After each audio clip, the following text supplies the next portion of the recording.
So, hello guys, welcome back to the channel. If you know my name, अच्छी बात do, but if you don't know my name is Rajveer and मैं आ चुका हूँ एक new horror story के साथ। Video start करने से पहले मैं सॉरी बोलना चाहूँगा क्योंकि ये चैनल पे मैंने लिटरली बहुत टाइम से वीडियो नहीं डाले हैं एंड उसके लिए तुम्हें गाली देना नेसेसरी है।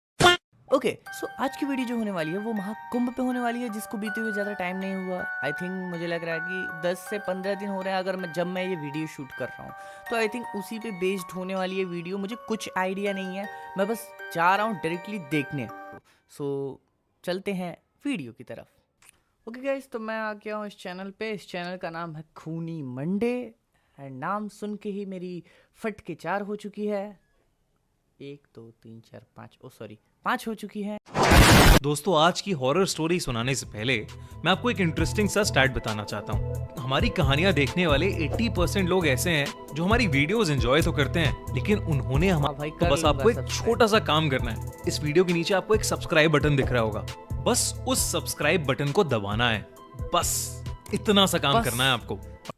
बस इतना सा काम। ये ले मेरे भाई, कहाँ गया तेरा सब्सक्राइब बटन? ये ले। और क्या? एक सेकंड, ये ले। ओके सो वीडियो स्टार्ट हो गई है। खूनी मंडे, ठीक है। Mahakumbh horror story. आज की ये कहानी थोड़ी अलग है क्योंकि इंडिया के सबसे बड़े मेले महाकुंभ के बारे में है। रौनक त्रिपाठी, एक 19 साल का नौजवान, अपने माँ बाप और बड़े भाई अमित के साथ 2012 में पहली बार इलाहाबाद के महाकुंभ मेले में गया था।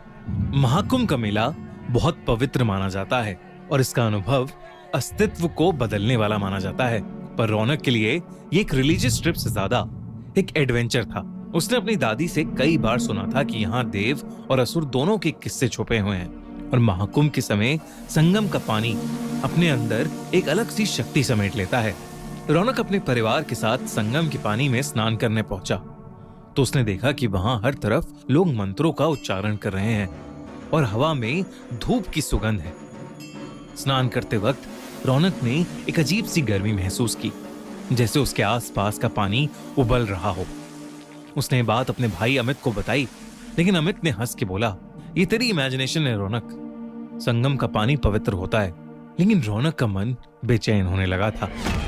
शाम के वक्त पूरे परिवार ने मेले में घूमने का प्लान बनाया। हर तरफ साधु और संतों की भीड़ थी। महाकुंभ के पूरे मेले में बड़े बड़े स्टॉल्स लगे हुए थे। तभी रौनक की नजर एक अलग से दिखने वाले साधु पर पड़ी, जो एक कोने में बैठा था। उसका चेहरा आसमान की तरफ था, आंखें सफेद जैसे दूध की हों और उसके होठ कुछ अनजान शब्दों का जाप कर रहे थे। रौनक एकदम से उसकी तरफ खिंचा चला गया। रौनक ने अमित से कहा, अमित चलो देखते हैं ये बाबा क्या कर रहा है। वो साधु अपने ध्यान में लीन था और अमित ने रौनक को बोला कि उसे तंग करके उसकी भक्ति को भंग नहीं करना चाहिए। लेकिन रौनक ने अमित की नहीं सुनी और वो बाबा की तरफ चलने लगा। बाबा के पास पहुंचते ही उसने देखा कि वो बाबा अब भी अपने ध्यान में ही लीन थे। उसने उन्हें 2-3 बार आवाज लगाई पर उन्होंने कोई भी जवाब नहीं दिया। फिर मजाक के तौर पर रौनक ने पास से एक लकड़ी उठाई और बाबा को उस डंडी के तीखे कोने से छुआ। बाबा की आंखें एकदम से खुली और रौनक की ओर गईं। रौनक को लगा कि बाबा शायद उससे गुस्सा हो गए हैं, पर उन्होंने मुस्कुराते हुए रौनक को देखा और कहा, आ गया तू, तेरा ही इंतजार था। रौनक एकदम से थोड़ा घबरा गया। आप मुझे जानते हो बाबा? इस बात का कोई जवाब बाबा ने नहीं दिया, बस उन्होंने अपने गले से एक माला निकाली और रौनक के हाथ में रख दी। बाबा ने कहा, ये ले और रात को ये माला पहनकर सो जाना, कल तुझे सारे जवाब मिलेंगे। रौनक ने बिना कुछ सोचे उस बाबा से वो माला ले ली और वापस अपने परिवार के पास आ गया। उस रात रौनक ने माला पहनकर सोना शुरू किया। जैसे ही उसने अपनी आंखें भाई यार मेरे ना ये देखो तुमको ध्यान से दिख रहे होंगे, ये देख रहे हो? लिटरली मेरे गूज़बम्स आ रहे हैं। देखो लिटरली देखो, मेरे सारे मतलब बाल खड़े हो गए भाई। ये देखो, ध्यान से देखो।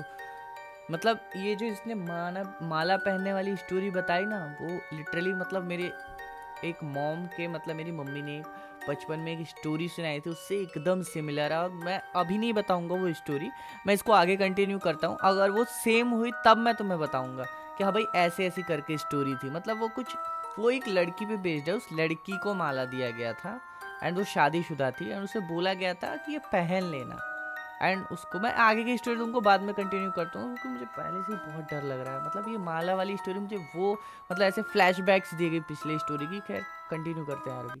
के बंद की उसके सपने एकदम अजीब और खौफनाक हो गए।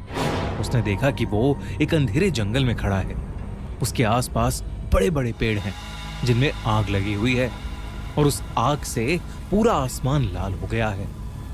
तभी उस जंगल में एक गहरी आवाज गूंजने लगी, जैसे कोई उसका नाम पुकार रहा हो। वो आवाज धीरे धीरे उसके करीब आई और एक काले साए के रूप में उसके सामने आकर खड़ी हो गई। उस साए की भी आंखें लाल थीं और उसने अपनी पतली उंगली से रौनक की तरफ इशारा किया। तू मुझे लेने आया था, अब तेरे साथ चलने का समय आ गया। उस साए ने रौनक से ये कहा और एकदम से वो साया जैसे उसके अंदर ही समा गया। रौनक चिल्लाते हुए नींद से उठा। उसकी शर्ट पसीने से भीग चुकी थी। उसने माला को देखा जो एकदम से बहुत ज्यादा खौलती हुई गर्म हो गई थी। रौनक ने तुरंत उस माला को निकालकर जमीन पर फेंक दिया और फिर से चादर तान कर सो गया। अगले कुछ दिनों में त्रिपाठी परिवार के साथ अजीब अजीब घटनाएं होने लगी, जिससे रौनक के पापा की कपड़ों की दुकान में शॉर्ट सर्किट होने की वजह से आग लग गई। उसके भाई अमित को जॉब से निकाल दिया गया और उसकी मां की तबीयत अचानक ही बेहद खराब रहने लगी। इसी बीच रौनक एक दिन अपनी अलमारी साफ कर रहा था और सफाई करते वक्त उसके होश ही उड़ गए। अलमारी के अंदर से उसे वही माला मिली जो रौनक ने कुछ दिन पहले ही फेंकी थी। उसने अपनी मम्मी से बात की तो उन्होंने बताया कि वो माला उन्होंने ही संभाल कर अलमारी में रख दी थी। अब रौनक को यकीन हो गया था कि जो कुछ भी हो रहा है वो शायद उस माला की वजह से ही हो रहा है। उसने इस बार उस माला को जाकर कचरे के डब्बे में फेंक दिया। अगले दिन रौनक अपने रूम में लैपटॉप पर कोई टीवी शो देख रहा था। तभी उसे ऐसा महसूस हुआ जैसे उसके ठीक पीछे कोई खड़ा है। रौनक ने पीछे मुड़कर देखा पर वहां कोई नहीं था, लेकिन जैसे ही रौनक ने वापस मुड़कर देखा, उसके कमरे के एक कोने में वही लाल आंखों वाला काला साया खड़ा था जो रौनक के सपने में आया था। उसे देखकर रौनक इतना डर गया था कि उसकी आवाज ही नहीं निकल रही थी। वो काला साया धीरे धीरे रौनक के करीब आया और बोला, संगम वापस आ जा। रौनक चिल्लाते हुए अपने भाई के रूम में भागा और घबराते हुए अमित मुझे लगा वो पास आके बोलेगा, और भाई क्या हाल है? से बोला, अमित वो साया वापस आ गया है और वो मुझे संगम बुला रहा है। अमित को रौनक की बात समझ नहीं आई। उसने उसे समझाया कि ये सब रौनक का वहम है और वो उसे कल सुबह मंदिर ले जाएगा, जिससे शायद उसका डर दूर हो जाएगा। पर रौनक उस रात सहम गया था। अगले दिन सुबह वो बिना किसी को बताए बस में बैठकर इलाहाबाद के लिए निकल गया। बस रात को चाय पीने के लिए रुकी। चाय पीकर जैसे ही रौनक ने वॉलेट निकालने के लिए अपना बैग खोला, उसकी रूह कांप गई। रौनक के बैग में वही माला पड़ी हुई थी।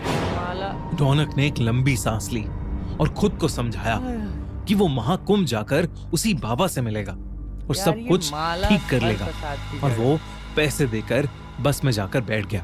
पूरे सफर में रौनक को महसूस होता रहा कि वो काला साया कहीं ना कहीं उसी के साथ है, बिल्कुल उसके करीब।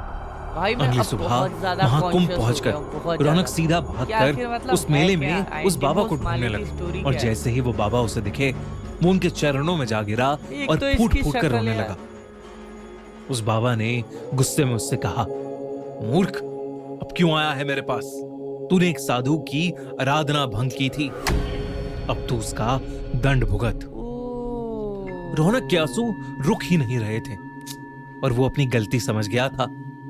उसने उस साधु से रो रो कर माफी मांगी। कुछ समय बाद उस साधु को रौनक पर दया आ गई और उसने रौनक से माला वापस लेकर अपने गले में डाल ली। अचानक ही रौनक को माला के जाने के बाद बहुत हल्का सा महसूस होने लगा। रौनक ने देखा कि वो काला साया बाबा के सर के ऊपर खड़ा है और कुछ ही देर में वो बाबा के अंदर ही समा गया। उस दिन रौनक ने एक बार फिर महाकुंभ में स्नान लिया और वो समझ गया कि कभी किसी भक्ति में लीन साधु को डिस्टर्ब नहीं करना चाहिए। घर आकर उसने सब कुछ अपने परिवार को बताया। धीरे धीरे उसके परिवार पर आई प्रॉब्लम्स भी दूर होती चली गईं। रौनक और उसकी फैमिली इस साल प्रयागराज में हो रहे महाकुंभ में फिर से जा रही है। आप में से कितने लोग महाकुंभ के बारे में जानते हैं, और अगर हाँ तो कितने लोग महाकुंभ में जाने का प्लान कर रहे हैं? हमें कमेंट सेक्शन में जरूर बताइए। और अगर आप भाई साहब, मतलब स्टोरी खत्म होने के बाद भी मुझे गूज़बम्स है। अच्छी स्टोरी थी गाइस, मतलब ठीक है, जो कॉन्सेप्ट था वो स्टोरी का काफ़ी अच्छा था। मुझे एंडिंग तक समझ नहीं आया। मैंने मतलब स्टार्टिंग में सोचा नहीं था, एक्चुअली मैं पकड़ लेता। मैंने काफ़ी सारी मतलब इस टाइप्स की स्टोरी देखी है, बट मैं ना वो जो बचपन वाली स्टोरी नहीं बता रहा था, वो वाली मतलब वो तो और ख़तरनाक थी, बट ये उस टाइप की स्टोरी नहीं थी जो इस टाइप की मैंने। तो छोड़ो, वो स्टोरी रहने दो इस वीडियो में नहीं।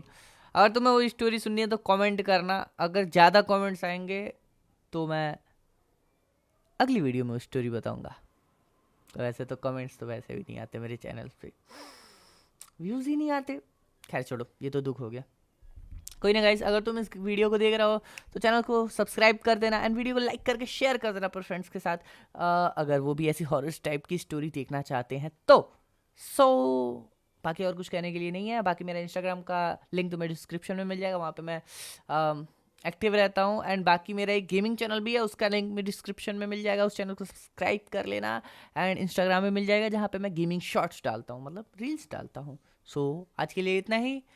पीस।